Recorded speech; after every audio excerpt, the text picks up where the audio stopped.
ಬ್ರಿಟಿಷರು ಲಕ್ಷ್ಮಣನನ್ನ ನೇರ ಯುದ್ಧದಲ್ಲಿ ಹಿಡಿಯಲು ಸಾಧ್ಯವಾಗಲಿಲ್ಲ. ಕೊನೆಗೆ ಸ್ಥಳೀಯ ದ್ರೋಹಿಗಳ ಸಹಾಯದಿಂದ ಅವನ ಚಲನವಲನಗಳ ಮಾಹಿತಿ ಬ್ರಿಟಿಷರಿಗೆ ತಲುಪಿತು. ರಾತ್ರಿ ವೇಳೆ ಸಂಗಡಿಗರೊಂದಿಗೆ ಊಟ ಮಾಡುತ್ತಿದ್ದ ಸಂದರ್ಭದಲ್ಲಿ ಬ್ರಿಟಿಷರು ಗುಂಡು ಹಾರಿಸುತ್ತಾರೆ. ಇಲ್ಲಿಯೇ ಸಿಂಧೂರ ಲಕ್ಷ್ಮಣ ಪ್ರಾಣ ತ್ಯಾಗ ಮಾಡುತ್ತಾನೆ. ಆ ಜಾಗದಲ್ಲಿ ಒಂದು ಸ್ಮಾರಕವನ್ನ ನಿರ್ಮಿಸಲಾಗಿದೆ. ಕಪ್ಪರ ಪಡಿಯಮ್ಮನ ಸನ್ನಿಧಿಗೆ ಬಂದವರು ಈ ವೀರನಿಗೂ ಪೂಜೆ ಸಲ್ಲಿಸಿಯೇ ಹೋಗುತ್ತಾರೆ.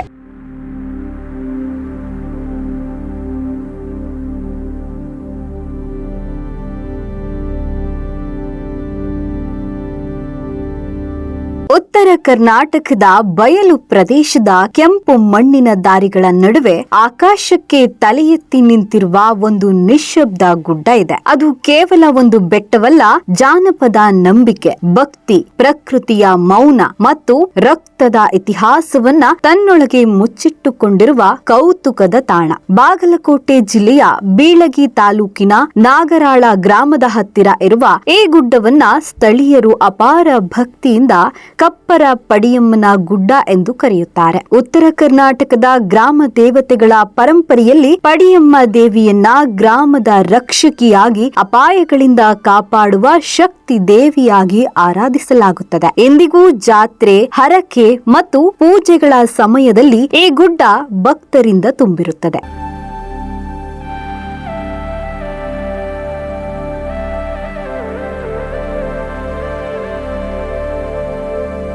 ಸ್ಥಳೀಯ ಜನಪದ ಕಥೆಗಳ ಪ್ರಕಾರ ಬಹಳ ಹಿಂದಿನ ಕಾಲದಲ್ಲಿ ಈ ಪ್ರದೇಶ ದಟ್ಟ ಕಾಡಿನಿಂದ ಆವರಿಸಿತ್ತು. ಕಾಡು ಮೃಗಗಳ ಭೀತಿ ಹೆಚ್ಚಿದ್ದ ದಿನಗಳಲ್ಲಿ ಗ್ರಾಮಸ್ಥರನ್ನ ರಕ್ಷಿಸಲು ಒಂದು ದೈವಿಕ ಶಕ್ತಿ ಮಹಿಳೆಯ ರೂಪದಲ್ಲಿ ಇಲ್ಲಿ ಕಾಣಿಸಿಕೊಂಡಿತಂತೆ. ಆ ದೈವಿಕ ರೂಪವೇ ಮುಂದೆ ಇಲ್ಲಿ ಪಡಿಯಮ್ಮ ಎಂಬ ದೇವಿಯಾಗಿ ಪೂಜಿಸಲ್ಪಟ್ಟಳು ಎಂಬ ನಂಬಿಕೆ ಇದೆ. ಕೆಲವರು ಪಡಿ ಎನ್ನುವುದನ್ನ ಬೆಟ್ಟದ ಹಂತಗಳನ್ನ ಸೂಚಿಸುತ್ತದೆ ಎನ್ನುತ್ತಾರೆ. ಇನ್ನು ಕೆಲವರು ದೇವಿ ಗುಡ್ಡದ ಪಾದದಲ್ಲಿ ಕಾಣಿಸಿಕೊಂಡಿದ್ದರಿಂದ ಪಡಿಯಮ್ಮ ಎಂಬ ಹೆಸರು ಬಂದಿದೆ ಎಂದು ಹೇಳುತ್ತಾರೆ. ಕಪ್ಪರ ಎಂಬುದು ಕಪ್ಪು ಬಂಡೆಗಳ ಪ್ರದೇಶವನ್ನ ಸೂಚಿಸಬಹುದು ಎಂಬ ಅಭಿಪ್ರಾಯವೂ ಇದೆ. ಈ ಹೆಸರುಗಳ ನಿಖರ ಮೂಲ ಸ್ಪಷ್ಟವಾಗದಿದ್ದರೂ ಅವುಗಳ ಹಿಂದೆ ಪ್ರಕೃತಿ ಮತ್ತು ಭಕ್ತಿ ಎರಡು ಬೆಸೆದುಕೊಂಡಿರುವುದು ಸ್ಪಷ್ಟ.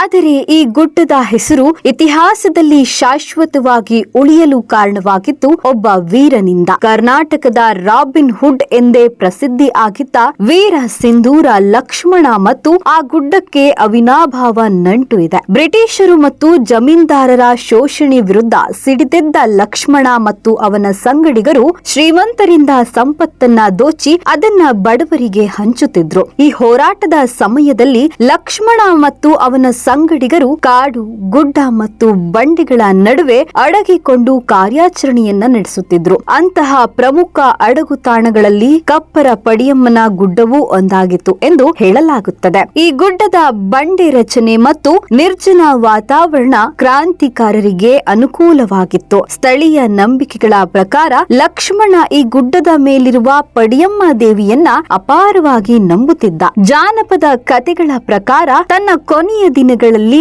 ಲಕ್ಷ್ಮಣ ಕಪ್ಪರ ಪಡಿಯಮ್ಮನ ದೇವಸ್ಥಾನಕ್ಕೆ ಊಟಕ್ಕೆ ಹೊರಟಿದ್ದ. ಆಗ ಕೆಲವು ಅಪಶಕುನಗಳನ್ನು ಅವನ ಸಂಗಡಿಗರು ಹೇಳಿದರಂತೆ. ಆದರೆ ನಾನು ನಂಬಿದ್ದ ತಾಯಿ ಪಡಿಯಮ್ಮನ ಸನ್ನಿಧಿಗೆ ಹೋಗುತ್ತಿದ್ದೇನೆ ಎಂದು ಹೇಳಿ ಹೊರಟನೆಂದು ಕಥೆಗಳು ಹೇಳುತ್ತವೆ. ಆದರೆ ಪ್ರತಿ ಬಂಡಾಯದ ಕಥೆಯಲ್ಲೂ ಒಂದು ದ್ರೋಹ ಇರುತ್ತದೆ. ಬ್ರಿಟಿಷರು ಲಕ್ಷ್ಮಣನನ್ನ ನೇರ ಯುದ್ಧದಲ್ಲಿ ಹಿಡಿಯಲು ಸಾಧ್ಯವಾಗಲಿಲ್ಲ. ಕೊನೆಗೆ ಸ್ಥಳೀಯ ದ್ರೋಹಿಗಳ ಸಹಾಯದಿಂದ ಅವನ ಚಲನವಲನಗಳ ಮಾಹಿತಿ ಬ್ರಿಟಿಷರಿಗೆ ತಲುಪಿತು. ರಾತ್ರಿ ವೇಳೆ ಸಂಗಡಿಗರೊಂದಿಗೆ ಊಟ ಮಾಡುತ್ತಿದ್ದ ಸಂದರ್ಭದಲ್ಲಿ ಬ್ರಿಟಿಷರು ಗುಂಡು ಹಾರಿಸುತ್ತಾರೆ. ಇಲ್ಲಿಯೇ ಸಿಂಧೂರ ಲಕ್ಷ್ಮಣ ಪ್ರಾಣ ತ್ಯಾಗ ಮಾಡುತ್ತಾನೆ. ಆ ಜಾಗದಲ್ಲಿ ಒಂದು ಸ್ಮಾರಕವನ್ನ ನಿರ್ಮಿಸಲಾಗಿದೆ. ಕಪ್ಪರ ಪಡಿಯಮ್ಮನ ಸನ್ನಿಧಿಗೆ ಬಂದವರು ಈ ವೀರನಿಗೂ ಪೂಜೆ ಸಲ್ಲಿಸಿಯೇ ಹೋಗುತ್ತಾರೆ.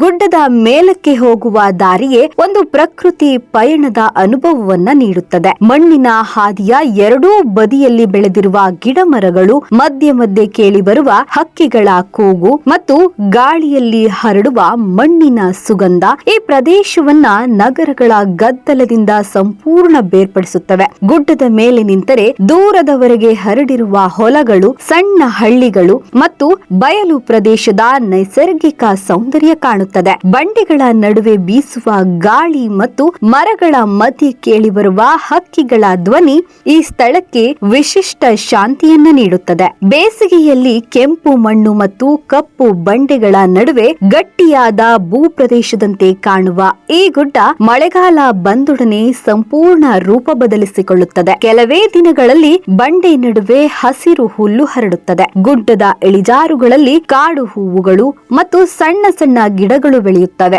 ದೂರದಿಂದ ನೋಡಿದರೆ ಈ ಪ್ರದೇಶ ಉತ್ತರ ಕರ್ನಾಟಕದಲ್ಲ, ಪಶ್ಚಿಮ ಘಟ್ಟದಲ್ಲಿ ಯಾವುದೋ ಮಲೆನಾಡು ಭಾಗದಲ್ಲಿಯೋ ಎನ್ನುವ ಭಾವ ಮೂಡುತ್ತದೆ.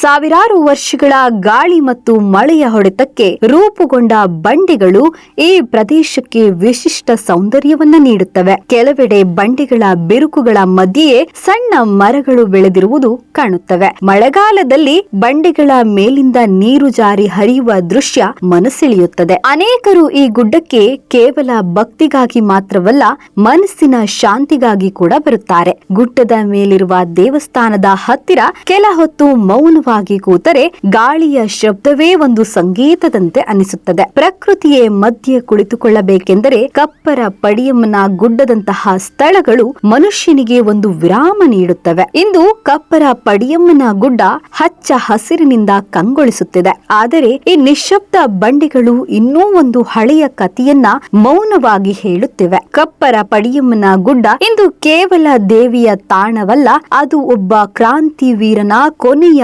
ಉಸಿರಿನ ಸಾಕ್ಷಿಯೂ ಹೌದು. ನೀವು ಬಾಗಲಕೋಟೆಗೆ ಭೇಟಿ ನೀಡಿದ್ರೆ ಈ ಪವಿತ್ರ ಸ್ಥಳಕ್ಕೆ ಹೋಗುವುದನ್ನ ಮಾತ್ರ ಮರಿಬೇಡಿ. ಈ ವಿಡಿಯೋ ಇಷ್ಟವಾಗಿದ್ದಲ್ಲಿ ನಿಮ್ಮ ಸ್ನೇಹಿತರೊಂದಿಗೆ ಮರೆಯದೆ ಶೇರ್ ಮಾಡಿ.